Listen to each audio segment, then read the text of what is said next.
Warum Sibbeschuss? Das frage ich mich manchmal auch. Dann zu Sibbeschuss haben sie gesagt, ich hatte nichts mehr zu tun als Bassist in einer Mundartgruppe und ein guter bekannter Mandolinenspieler aus Köln hat mich vermittelt.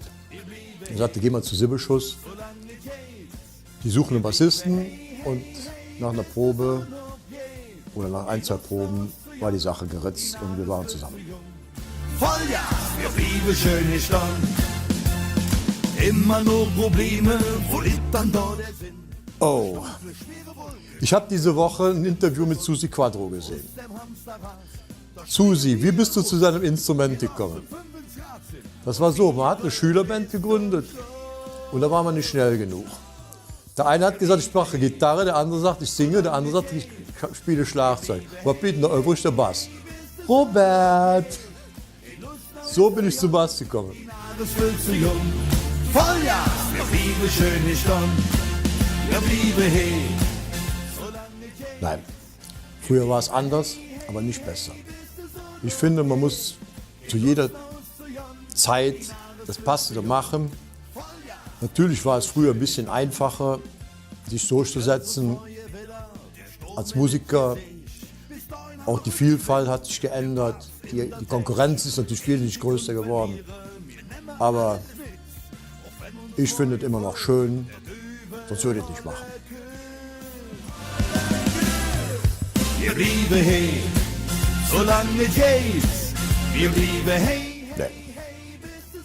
Ich habe noch ein Hobby, das sind meine Enkelchen und meine Frau und dann ist Schluss mit lustig. Nee. Ich habe noch ein Mopedchen, ab und zu fahre ich mal in der Eifel, aber das ist, nee, Hobby ist für mich Musik machen und sonst nichts. Bist du so noch je?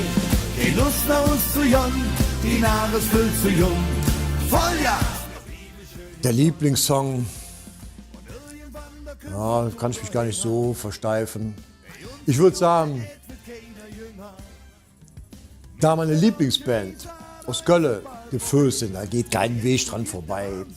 Und es hätte mit dem Briefkocherwalzer angefangen und mit Trinkt doch eine mit und alles so.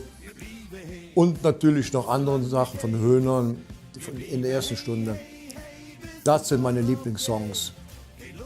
Da können die heute Modernen nicht mithalten. Also ich höre querbeet alles.